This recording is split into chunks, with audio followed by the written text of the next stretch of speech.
दोस्तों, इस ब्रह्मांड को समझना अपने आप में एक काफ़ी विशाल टॉपिक है, जिसके लिए हमको कई सारे औजारों की ज़रूरत होती है, जिनमें से सबसे ज़रूरी औजार हैं साइंस और मैथमेटिक्स। मैथमेटिक्स को हम साइंस की लैंग्वेज मानते हैं। बिना मैथमेटिक्स के कोई भी फिजिकल इक्वेशन ड्राइव नहीं हो सकती। एक काफ़ी famous Italian astronomer Galileo Galilei ने कहा था, mathematics is the language in which God has written the universe. मतलब भगवान ने इस ब्रह्मांड को जिस भाषा में लिखा है, वो भाषा है मैथमेटिक्स।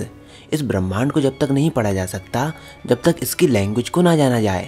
इसको तब तक नहीं जाना जा सकता जब तक हम इसके कैरेक्टर्स को ना जान लें। गैलीलियो का मानना था कि यूनिवर्स को मैथमेटिकल लैंग्वेज में लिखा गया है, और इस लैंग्वेज के लेटर्स हैं सर्कल्स, स्क्वायर, रेक्टेंगल्स और बाकी के ज्योमेट्रिकल फिगर्स, जिनके बिना इस यूनिवर्स को समझना इंसानों के लिए नामुमकिन सा था। ऐसा गैलीलियो का मानना था।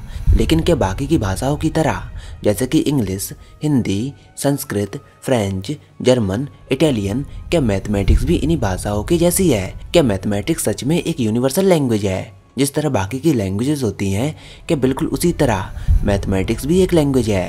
क्या गैलीलियो के द्वारा कई बातें सही हैं?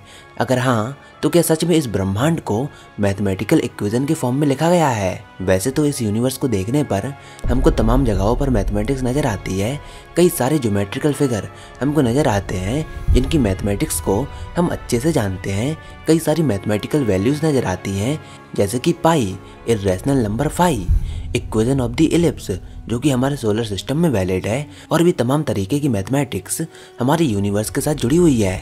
तो आज हम ये जानने की कोशिश करेंगे कि क्या वाकई में मैथमेटिक्स एक लैंग्वेज है। आज हम इसको ग्रामेटिकल पर्सपेक्टिव से देखेंगे। हम ग्रामर से इस मैथमेटिकल लैंग्वेज को समझने की कोशिश करेंगे कि आखिर इसमें कौन से रूल्स वैलिड होते हैं। तो चलिए बिना टाइम वेस्ट करते हुए शुरू करते हैं। अब आगे बढ़ने से पहले हमको ये समझना होगा कि जनरल लाइफ में लैंग्वेज क्या होती है, वोकैबुलरी और ग्रामर कैसे किसी भी सिंटैक्स को बनाती है, और कैसे ये सब चीज़ें मैथमेटिक्स से रिलेटेड हैं। तो चलिए सबसे पहले हम ये जानते हैं कि आखिर लैंग्वेज क्या होती है, यानी कि भाषा क्या होती है। अब लैंग्वेज क्या होती है, इसको हम सभी अपनी इंग्लिश लैंग्वेज और हिंदी लैंग्वेज की किताबों में पढ़ते हुए आ रहे हैं। बट मैं आपको बता दूं कि लैंग्वेज की मल्टीपल डेफिनेशंस होती हैं।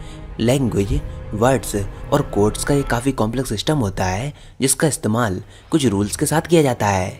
यही नहीं, लैंग्वेज को आप कम्युनिकेशन का एक सिस्टम समझ सकते हो, जिसमें सिंबल्स और साउंड्स का यूज़ होता है। और भी तमाम तरीके की डेफिनेशंस आपको मिल जाएंगी। तो भले ही आप कोई भी डेफिनेशंस को कंसीडर करो, लेकिन किसी भी लैंग्वेज के पास कुछ कंपोनेंट्स होते हैं। अब वो कंपोनेंट्स क्या होते हैं, उसके बारे में मैं आपको बताता हूँ। सबसे पहले तो किसी भी लैंग्वेज की एक वोकैबुलरी होती है, जिसमें वर्ड्स और सिंबल्स शामिल होते हैं। दूसरा, उन वर्ड्स और सिंबल में कुछ मीनिंग अटैच होती है, मतलब उन वर्ड्स और सिंबल्स का कुछ मतलब होता है। तीसरा, लैंग्वेज में हमेशा कुछ रूल्स होते हैं, जो कि ये बताते हैं कि वोकैबुलरी का कैसे यूज़ होना है। अब ये जो रूल्स होते हैं, उनको हम कहते हैं ग्रामर। चौथा, किसी भी लैंग्वेज में एक सिंटैक्स होता है, जो कि सिंबल्स को एक लीनियर स्ट्रक्चर प्रोवाइड कराता है। और पाँचवा, यहाँ पर लोगों का एक ग्रुप होता है, जो कि उस पर्टिकुलर लैंग्वेज को यूज़ करते हैं और उस लैंग्वेज को समझते हैं। आप इस दुनिया की कोई भी लैंग्वेज ले लीजिए, उन सब में ये सब बेसिक रिक्वायरमेंट्स पूरी होती हैं। अब हम मैथमेटिक्स की बात करें, तो मैं आपको बता दूं कि मैथमेटिक्स भी इन सारी रिक्वायरमेंट्स को पूरी करती है। उनके सिंबल्स, उनकी मीनिंग, उनके सिंटैक्स, मैथमेटिक्स में ग्रामर पूरी दुनिया में बिल्कुल सेम होती है। मैथमेटिशियंस, साइंटिस्ट और बाकी के लोग जो मैथमेटिक्स का यूज़ करते हैं, वो सिमिलर कंपोनेंट्स का ही यूज़ करते हैं। मैथमेटिक्स अपने आप को खुद ही डिस्क्राइब करती है, और मैथमेटिक्स की इस फील्ड को हम कहते हैं मेटा मैथमेटिक्स। चलिए बाकी की लैंग्वेजेस की तरह मैथमेटिक्स की वोकैबुलरी, ग्रामर और सिंटैक्स को समझने की कोशिश करते हैं। दरअसल मैथमेटिक्स की वोकैबुलरी में कई सारे अल्फ़ाबेट्स होते हैं, सिंबल्स होते हैं, नंबर्स होते हैं, जिनकी मैथमेटिक्स में एक यूनिक मीनिंग होती है। किसी भी मैथमेटिकल इक्वेशन को वर्ड्स के फॉर्म में बोलकर सेंटेंसेस में फ्रेम किया जा सकता है। इनके अंदर नाउन, वर्ब और प्रपोजिशंस भी होती हैं, जैसे कि बाकी की लैंग्वेजेस में होती है। चलिए मैं आपको इसका एग्जाम्पल देता हूँ। 3 + 5 = 8 को हम 3 + 5 = 8 कह सकते हैं। अगर हम इस सेंटेंस की बात करें, तो मैथमेटिक्स में नाउन कौन कौन से होंगे, तो इस लिस्ट को देखिए। सबसे पहले अरेबिक न्यूमरल्स, जैसे कि 0, 5, 123.7, फ्रैक्शंस लाइक 1/4, 5/9, वेरिएबल्स जैसे कि ABC, XYZ, एक्सप्रेशंस जैसे कि 3x, x², 4+x, डायग्राम्स जैसे कि circle, square, triangle, tensor, matrix, ऐसे ही infinity, pi, imaginary number, speed of light, ये सब मैथमेटिक्स के नाउन्स में इंक्लूडेड हैं। अगर हम वर्ब्स की बात करें तो उसमें शामिल होती हैं इक्वालिटीज और इनइक्वालिटीज, जैसे कि equal to, greater than, less than, इसी तरह के कई सारे मैथमेटिकल एक्शन जैसे कि एडिशन, सब्ट्रैक्शन, मल्टीप्लिकेशन, डिवीजन और कुछ ऑपरेशंस जैसे कि साइन, कॉस, टेन, सेक, ये सब वर्ब्स की कैटेगरी में आती हैं। अब ऐसे ही बाकी की लैंग्वेजेस की तरह मैथमेटिक्स में भी वो तमाम टूल्स होते हैं जो कि एक लैंग्वेज में होने चाहिए, बस उनका मतलब अलग होता है। मैथमेटिक्स की जो ग्रामर, सिंटैक्स और वोकैबुलरी है वो पूरी दुनिया में वैलिड है। कोई फर्क नहीं पड़ता कि आप किस कंट्री में जा रहे हो या फिर आप कौन सी लैंग्वेज बोलते हो, आप हमेशा पाओगे कि मैथमेटिकल लैंग्वेज हर जगह सेम होती है। वेरिएबल्स को आप हमेशा XYZ ही लिखोगे, एडिशन को आप हमेशा प्लस सिंबल से ही डिनोट करोगे, मल्टीप्लिकेशन के लिए आप हमेशा मल्टीप्लाई ही यूज़ करोगे, कॉम्प्लेक्स नंबर को आप हमेशा Z से डिनोट करोगे, डिफरेंशिएशन को आप हमेशा DY/DX ही लिखोगे और किसी भी फंक्शन के लिए आप हमेशा F ही लिखोगे। मतलब इस बात से कोई फर्क नहीं पड़ता कि आप किस कंट्री से बिलोंग करते हो। तो मतलब मैथमेटिक्स एक इंटरनेशनल लैंग्वेज है। अब मैथमेटिकल सेंटेंसेस को समझना टीचिंग और मैथमेटिकल लर्निंग के लिए काफ़ी ज़रूरी है। ज़्यादातर स्टूडेंट्स को मैथमेटिकल सेंटेंसेस में से इक्वेशन को ड्राइव करना एक डिफ़िकल्ट टास्क लगता है, बट ये बिल्कुल एक ट्रांसलेशन की तरह काम करता है। मतलब किसी एक सिंपल लैंग्वेज को दूसरी लैंग्वेज में ट्रांसलेट करना।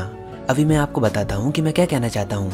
क्या कभी आपने सोचा कि जब हम स्मॉल क्लासेस में होते हैं तो हमको सिंपल मैथमेटिक्स सिखाई जाती है, जिसमें हम खाली मैथमेटिकल ऑपरेशंस करते हैं, चीज़ों को मल्टीप्लाई करते हैं, एडिशन करते हैं, सब्ट्रैक्शन करते हैं, डिवीज़न करते हैं, काउंटिंग करना सीखते हैं। हम बेसिकली मैथमेटिक्स लैंग्वेज को समझना और परफॉर्म करना सीखते हैं। बट जैसे जैसे हम अपने कदम हायर क्लासेस में बढ़ाते हैं तो मैथमेटिक्स बिल्कुल से बदल जाती है। फिर हमारे सामने आते हैं मैथमेटिकल सेंटेंसेस, जिनसे हमको मैथमेटिकल इक्वेशंस को फ्रेम करना होता है और अपने सवालों को सॉल्व करना होता है। अब आप समझ रहे होंगे कि मैं क्या कहना चाहता हूँ। हम बात कर रहे हैं वर्ड्स प्रॉब्लम के बारे में। ज़्यादातर स्टूडेंट्स को वर्ड प्रॉब्लम वाले टास्क थोड़े डिफ़िकल्ट लगते हैं, इसलिए वो उनको पसंद नहीं करते, क्योंकि उन वर्ड्स प्रॉब्लम में से मैथमेटिक्स के नाउन, वर्ब्स, प्रपोजिशंस, मॉडिफायर, इन सबको निकालना थोड़ा कॉम्प्लेक्स टास्क है और निकालने के बाद उन सबको एक मैथमेटिकल इक्वेशन में सेट करना ये भी एक कॉम्प्लेक्स टास्क है। इसी कारण वर्ड प्रॉब्लम्स हमारी कॉम्प्रिहेंसिव स्किल्स और प्रॉब्लम सॉल्विंग स्किल को डेवलप करती हैं और इसी कारण तो हमको ये सिखाया जाता है। और यही रीज़न है कि हमको एग्ज़ाम्स में डायरेक्ट सॉल्व करने के लिए नहीं कहा जाता, इसकी बजाय हमको वर्ड प्रॉब्लम्स दी जाती हैं और अगर हम उस प्रॉब्लम को समझें और उसको एक मैथमेटिकल फॉर्म में डिस्क्राइब कर दें और अगर एक बार हम ये टास्क कर लेते हैं तो वो वर्ड प्रॉब्लम को सॉल्व करना एक चुटकी बजाने जितना ही आसान हो जाता है। यही रीज़न है कि हमको एग्ज़ाम्स में डायरेक्ट सॉल्व करने के लिए नहीं कहा जाता, इसकी बजाय हमको वर्ड प्रॉब्लम्स दी जाती हैं और हम उस प्रॉब्लम को समझते हैं, उस प्रॉब्लम को एक मैथमेटिकल फॉर्म में डिस्क्राइब करने की कोशिश करते हैं और अगर एक बार हम ये टास्क कर लेते हैं तो उस वर्ड प्रॉब्लम को सॉल्व करना हमारे लिए एक चुटकी बजाने जितना ही आसान हो जाता है। और देखा जाए तो बिल्कुल यही सेम टास्क हमारे वैज्ञानिक भी करते हैं। जितने भी फिनोमिनन को वो ऑब्जर्व करते हैं वो उनको एक मैथमेटिकल फॉर्म देना चाहते हैं। वो अपनी ऑब्जर्वेशन को मैथमेटिकल इक्वेशन के फॉर्म में डिस्क्राइब करना चाहते हैं। तो आप समझ रहे होंगे कि बचपन से हमको मैथमेटिक्स किस फॉर्म में बताई जाती है। सबसे पहले हमको मैथमेटिक्स के रूल्स बताए जाते हैं, उसके बाद हम अपनी डे टू डे लाइफ की ऑब्जर्वेशंस को मैथमेटिकल लैंग्वेज में डिस्क्राइब करना सीखते हैं कि अगर एक आदमी एक दिन में इतना काम करता है तो 100 आदमी उसके आधे टाइम में कितना काम करेंगे। ऐसे ही age related problem, fractions, profit and loss, decimals, percentage, simple interest, इन सब चीज़ों को हम मैथमेटिकल लैंग्वेज से काफ़ी इजीली समझ सकते हैं। और ऐसे प्रॉब्लम्स आई नो आप सबने ज़रूर पढ़े होंगे। बस एक बार अगर हम इन प्रॉब्लम्स के सेंटेंसेस को एक इक्वेशन में फॉर्म करना सीख जाते हैं तो हमारा सवाल बिल्कुल आसान बन जाता है। और बिल्कुल इसी तरह फिजिक्स में भी मैथमेटिक्स का यूज़ होता है, क्योंकि मैथमेटिक्स एक सब्जेक्ट नहीं, असल में मैथमेटिक्स एक भाषा है, एक लैंग्वेज है। फिजिक्स दरअसल हमारी ऑब्जर्वेशन की स्टडी है। हम जिन जिन चीज़ों को ऑब्जर्व करते हैं हम उनको समझना चाहते हैं, और जब एक बार हम उन इवेंट्स को समझ लेते हैं तो फिर हम उनको एक मैथमेटिकल इक्वेशन का फॉर्म देते हैं। हम अलग अलग फार्मूलेस को ड्राइव करते हैं और अपनी थ्योरीज का फॉर्मेशन करते हैं, और फिजिक्स में ऐसा ही होता है। इसी कारण तो मैथमेटिक्स फिजिक्स का एक मेन इंग्रेडिएंट है। तो आई थिंक आपको इसका आइडिया लग रहा होगा कि मैं क्या कहना चाहता हूँ।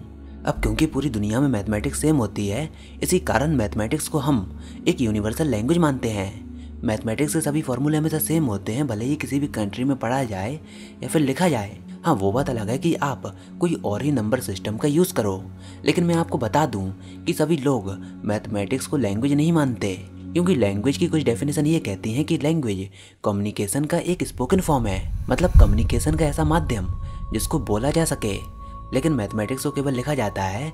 मैथमेटिक्स कम्युनिकेशन का रिटन फॉर्म है। हालांकि मैथमेटिक्स के कुछ स्टेटमेंट को रीड करना आसान होता है, जैसे कि 1 + 1 = 2, बट कुछ इक्वेशंस को आसानी से रीड नहीं किया जा सकता, जैसे कि मैक्सवेल इक्वेशंस को। इसी कारण मैथमेटिक्स एक रिटन कम्युनिकेशन की कैटेगरी में आती है। बट अगर मैथमेटिक्स स्पोकन लैंग्वेज नहीं है तो इसका मतलब ये नहीं कि वो लैंग्वेज ही नहीं है, क्योंकि अगर आप इस डेफिनेशन को कंसीडर करो तो ऐसे में तो साइन लैंग्वेज भी लैंग्वेज की कैटेगरी को डिस्क्वालीफाई करेगी। लेकिन फिर भी साइन लैंग्वेज को एक लैंग्वेज की तरह पूरी तरह से एक्सेप्ट किया जाता है। तो अब बताइए कि क्या आप मैथमेटिक्स को लैंग्वेज मानते हो या नहीं? क्या आप मानते हो कि मैथमेटिक्स एक यूनिवर्सल लैंग्वेज है? क्या आपको लगता है कि मैथमेटिक्स ही वो लैंग्वेज है जिसका इस्तेमाल करके गॉड ने इस यूनिवर्स को बनाया है? आई नो इस पर अलग अलग लोगों के अलग अलग ओपिनियंस होंगे। अपने ओपिनियंस हमें कमेंट सेक्शन में लिखकर जरूर बताइए। फिलहाल आज की वीडियो में बस इतना ही। इस वीडियो को लाइक कीजिए, अपने दोस्तों के साथ शेयर कीजिए, और अगर आपने हमारा चैनल अभी तक सब्सक्राइब नहीं किया तो इसको सब्सक्राइब कर लीजिए, ताकि आगे आने वाली कोई वीडियोस और अपडेट्स आपसे मिस ना हो पाएँ।